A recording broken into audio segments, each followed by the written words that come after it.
1889-2019. República, militares, imperialismo? 130 anos se passaram. A proclamação da República, 15 de novembro de 1889, até hoje provoca controvérsias.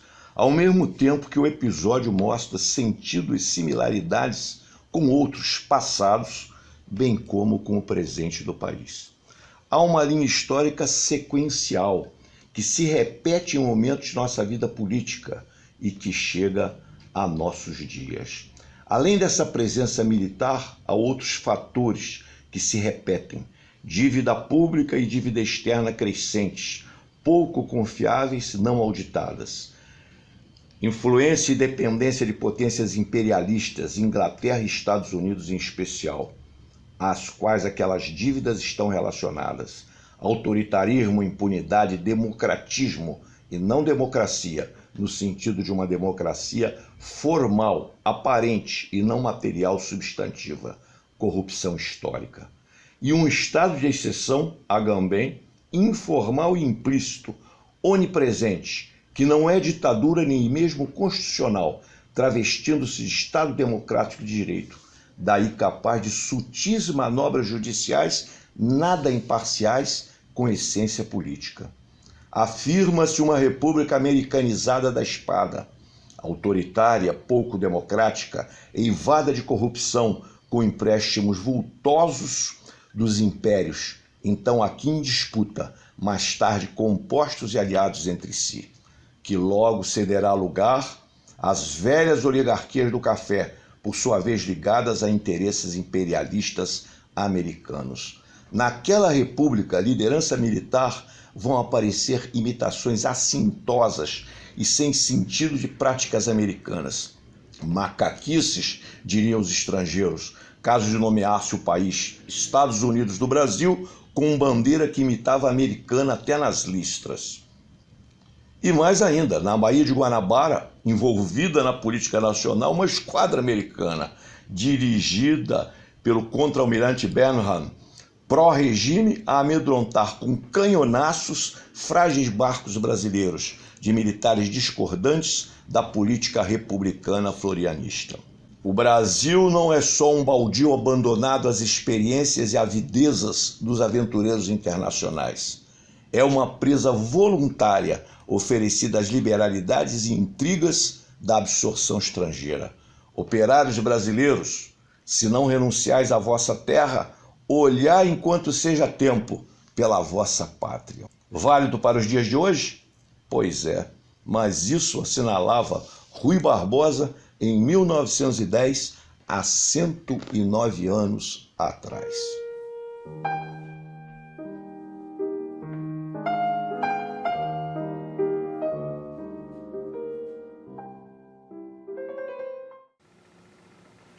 Meus amigos, hoje estamos aqui no nosso programa número 34, que trata da proclamação da República Brasileira.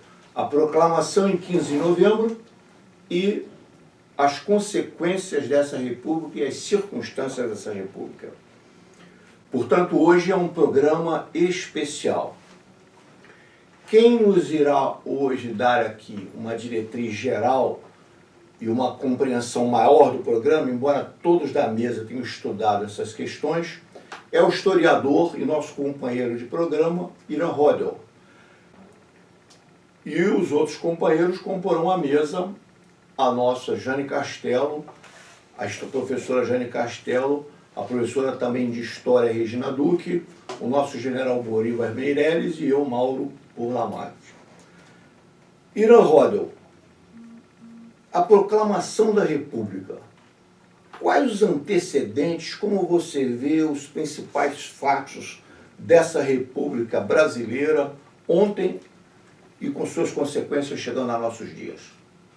O processo que desemboca na República, ele vem já desde meados do século XIX, com o fim da escravidão, porque a grande base social de sustentação do Império eram os escravocratas latifundiários, vem com a Guerra do Paraguai, que dá um outro perfil para os militares brasileiros, que ao retornarem da Guerra do Paraguai, eles passam a ter desejo de participação política nos rumos da nação.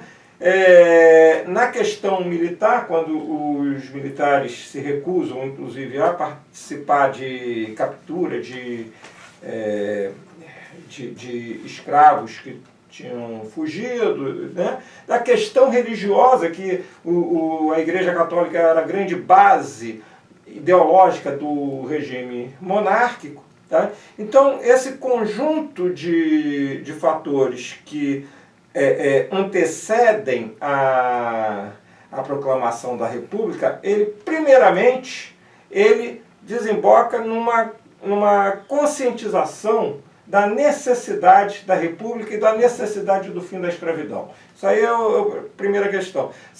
Então, quando ela põe fim à escravidão legal, ela consegue destruir a base social que a monarquia tinha. Tanto é que um ano depois, mais ou menos, você tem a proclamação da República, quando o conjunto de forças políticas ele se reorganiza não mais em torno da monarquia, mas em torno de uma proposta de república. Os militares entram nessa situação, não de imediato como republicanos, até porque Deodoro não era republicano, ele defendia a monarquia e ele era, inclusive, amigo de Dom Pedro II, mas eles entram pondo fim a essa monarquia e estabelecendo, portanto, a partir de um golpe de Estado, eles estabelecem um novo regime. O período de Deodoro, que vai culminar, inclusive, com a Constituinte, né, a organização de uma nova Constituição, ela vai construindo a cara dessa república. E a cara dessa república, ela tem de início a participação efetiva dos militares e uma participação com ferro e fogo. Professora Regina Duque, o que a senhora nos colocaria como que impressionou a senhora na proclamação da República? Aproveitando que o professor Irã falou sobre a proclamação da República, né, nós percebemos que foi feita simplesmente, né, foi um golpe, né, dado pelos militares, para ajudar as oligarquias, né? Os grandes fazendeiros também que não estavam mais segurando a questão monárquica. O mundo mudava, né? O poder absolutista, o poder monárquico caía bastante, estava caindo em toda a Europa. E o Brasil era um Brasil dentro da América Latina, dentro da América do Sul, era o único país que tinha uma monarquia uma monarquia com constituição. E os outros países da América do Sul tinham as suas lutas dentro da América, né? Lutas que tentavam buscar melhores condições para o povo. O Brasil, então, o Brasil fez a sua proclamação da República em 1889, mas só foi vamos dizer, promulgar sua Constituição em 24 de fevereiro de 1891, certo? Com poder legislativo, judiciário, executivo, e tinha, né, o voto aberto. Esse voto aberto, quer dizer, as pessoas votavam e todos sabiam em quem votava, porque os coronéis pressionavam as pessoas para saber em quem eles votavam, né? E a Constituição só poderia votar a partir de 21 anos de idade. As mulheres não votavam, o voto também de analfabeto não existia e nem os padres também votavam. Então, quer dizer, foi uma Constituição feita realmente para as classes mais favorecidas. Meus amigos, estamos tomando cada vez mais informações sobre a proclamação da República. E agora se vê a presença militar, evidente, e agora vamos consultar um especialista sociólogo, doutor em sociologia, conhecedor desses temas, o nosso general Bolívar Meireles. Bolívar, esses militares na República, Benjamin Constant, positivismo, o que você destaca nisso tudo, Bolívar? A República é uma questão muito interessante, porque também redunda em grande parte, não só dessas questões a questão militar, né, que se coloca nessa batida do exército, principalmente, contra já a escravidão, mas também a questão da Guerra do Paraguai, não é? Onde o Brasil constituiu uma das monarquias que massacraram a primeira república da América Latina, a República do Paraguai, não é? Foi uma guerra de massacre mesmo. Ali já causou problema, questões com alguns militares. Um que pontuava fundamentalmente nisso, e as cartas dele para sua mulher e para o sogro estão aí expostas para os historiadores irem buscar e analisar esses conteúdos. Benjamin Constant era um crítico à Guerra do Paraguai, e não só ao marido da princesa Isabel, mas ao próprio Duque de Caxias. Duque de Caxias havia consolidado militarmente esse território brasileiro, não é? Que herdamos de qualquer forma, ele na frente militar, Dom Pedro II como o grande gestor disso, e nós temos o nosso grande barão aí consolidando essas fronteiras, não é? O Barão do Rio Branco. Bem, isso já antecipando essas questões uma certa modernidade, não é?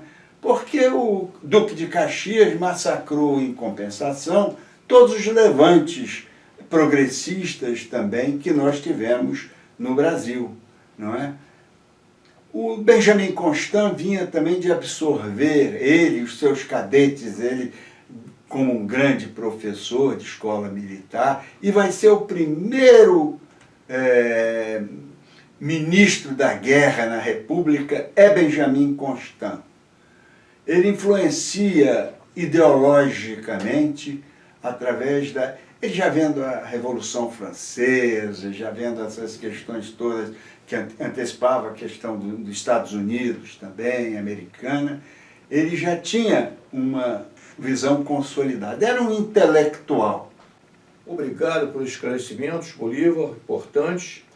E eu vou perguntar à nossa professora Jane Castelo. Jane Castelo, algum aspecto da proclamação da República que seguiu, que impressionasse a você e que você acha importante destacar? Bom, eu vou falar sobre a situação financeira do país naquela época. Nesse período, as finanças nacionais já se encontravam em situação precária. Não havia recursos para fazer face aos compromissos assumidos, o que obrigava o país a recorrer a novos empréstimos que os credores estrangeiros não queriam conceder por não confiarem na República. Sendo assim, tanto as receitas das alfândegas como as da maior estrada de ferro do país eram empenhadas para garantir esses empréstimos. Portanto, a dívida externa brasileira não é de hoje. Vem de muito tempo e continuamos de pires na mão.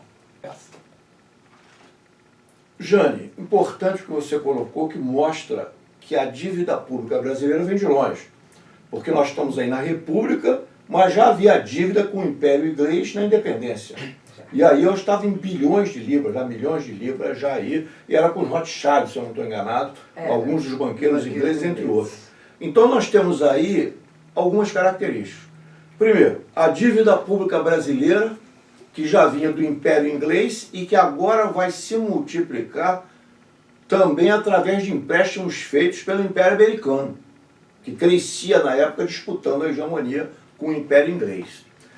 Em segundo lugar, nós vamos verificar essa presença militar sempre na República. Olhem hoje aí, o capitão aí, naquela época, generais, 1964 aquele conjunto de generais, antes disso Dutra, 1930, a revolta militar. Então nós vamos verificar que a característica da nossa república, como colocaram alguns historiadores, entre outras, foi tornar-se a república da espada, a república militar. E aí nós vemos outra, o endividamento, a dívida pública você colocou, e toda uma dependência agora do Império Americano. Qual foi o primeiro nome da República Brasileira? Estados Unidos do Brasil. Era o nome. Não precisa nem dizer a influência. Depois disso nós tivemos Rui Barbosa como ministro da Fazenda, que implantou um caos no Rio de Janeiro, trazendo uma série de princípios, Bolsa de Valores, etc., de Nova York e dos Estados Unidos. E tínhamos aí uma série de adeptos americanos. Floriano Peixoto mesmo, em 1893, quando tentava se afirmar militarmente e era contestado por uma série de revoltas, utilizou, dentro da Baía de Guanabara, canhonaços de navios americanos contra a revolta da esquadra e tudo mais. Vemos também que já naquela época Floriano Peixoto levava um golpe dos americanos. Ele comprou dos Estados Unidos, para defender a República, uma chamada esquadra de papel, porque na verdade era uma esquadra falsa. Ele pagou um dinheirão por essa esquadra e era uma esquadra falsa que não correspondia à realidade. Marinheiros mal formados, canhões que não funcionavam, etc. Talvez seja o primeiro grande golpe que os Estados Unidos aplicaram no Brasil e justamente em cima dos militares brasileiros através de Floriano. Foi uma coisa ridicularizada até, era chamada a República do Papel. É preciso entender esse período da República. Nessa etapa o Brasil tinha 14 milhões de habitantes. Não havia quase indústrias, alguns poucos jornais, o analfabetismo enorme. Então era toda uma circunstância em que se precisa entender. Em 1914 ainda, só para definir o que acontecia, o conhecido historiador Alberto Torres e a Organização Nacional dizia, falando do Brasil de então, esse Estado não é uma nacionalidade. Este país não é uma sociedade. Esta gente não é um povo. Olha bem o que ele dizia. Nossos homens não são cidadãos, não são pessoas, não são valores. 20 anos na política de um país decidem a sua sorte, podendo anulá-lo, ou pelo menos submetê-lo definitivamente, se não ao domínio político estrangeiro, à posição subalterna de um simples logradouro comercial e industrial.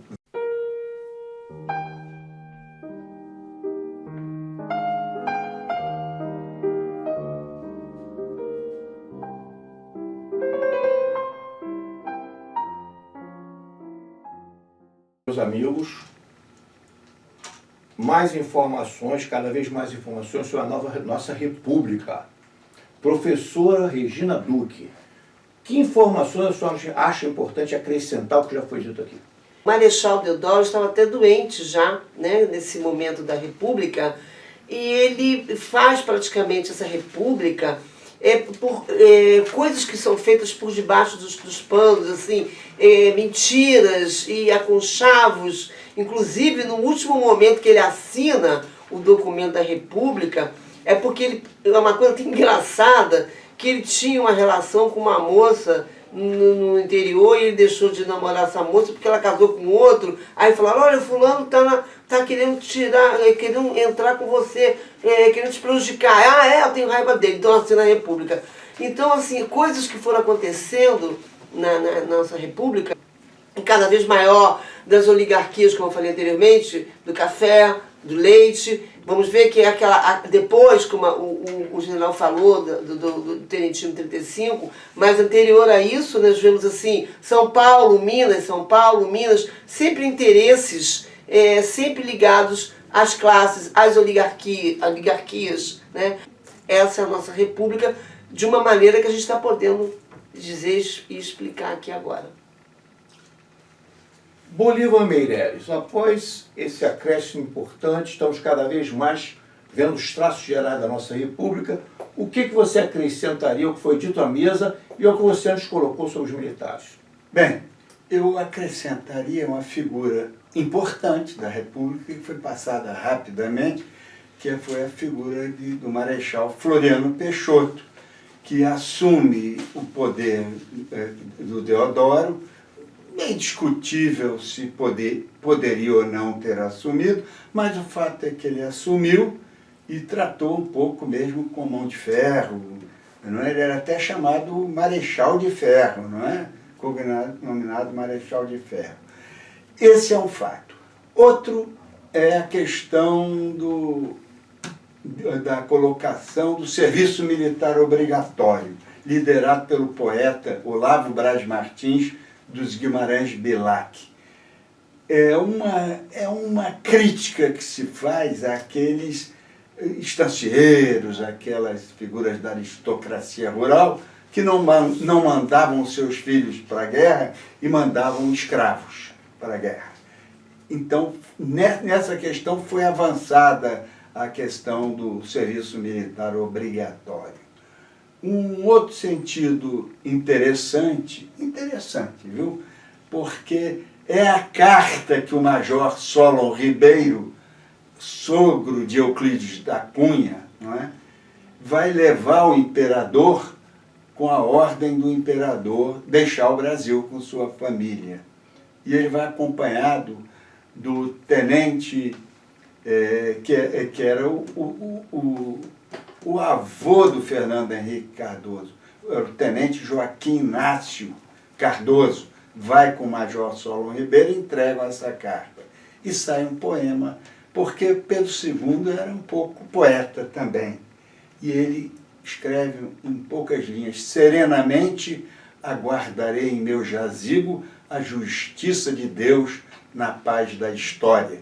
Porque ele era brasileiro nato, inclusive, e levou um travesseirozinho com terras brasileiras, em que ele queria ser enterrado com esse travesseiro. Depois eu acho que o corpo dele veio para o Brasil, etc. É só um aspecto. Porque o resto, os companheiros aqui de mesa já deram esse panorama maravilhoso. Obrigado, Bolívar. Eu acrescentaria o seguinte: reparem, Bolívar, meus caros, como a presença militar no Brasil tem sido praticamente constante desde lá. Vejam o caso do famoso golpe de 64 que chega aos nossos dias.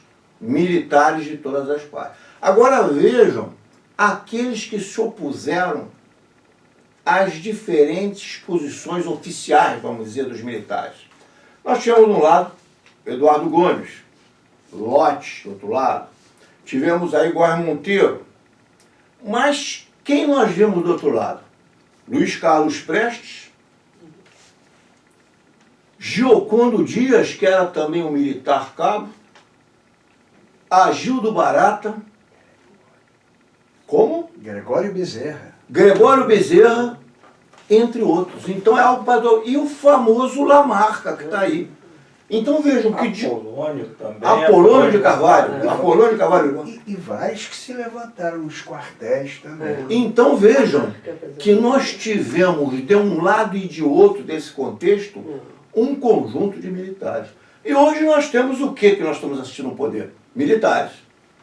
E se pergunta até agora, será que surgirão outros militares que vão eventualmente discordar desses? 6.500 caçados com o golpe de 64. 6.500. Então essa é uma característica. Outra característica também da época que me pareceu importante foi a famosa doutrina Monroe, a América para os americanos, que aqui acabou sendo interpretada como América para os americanos do norte. Porque, na verdade, eles utilizaram essa doutrina para servir uma série de interesses seus contra interesses de toda a América Latina. E é incrível isso porque, já na época, nós temos o famoso livro de Eduardo Prado, A Ilusão Americana, em que ele mostrava essas posições americanas ultra, vamos supor, nacionalistas, sem nenhuma colaboração internacional. E os militares brasileiros continuaram acreditando naquilo e sendo enganados. E eu pergunto, o que o nosso Bolsonaro, o nosso não, o Bolsonaro deles, até hoje faz? A mesma coisa, acreditando que os americanos vão nos auxiliar. Quando o Trump, inclusive, já deu, no caso da OCDE, e agora em caso recente, inclusive a nível mundial, já mostrou que não apoia os brasileiros, inclusive criando problemas até quanto à importação de carne. Quer dizer, um desprezo total pelos brasileiros, uma completa falta de atenção. E os militares brasileiros continuam na mesma posição. Primeiro o Império Inglês, o Império Americano, e continuam numa posição subserviente. Então, essa doutrina Monroe foi esse último aspecto que eu pude aqui lembrar.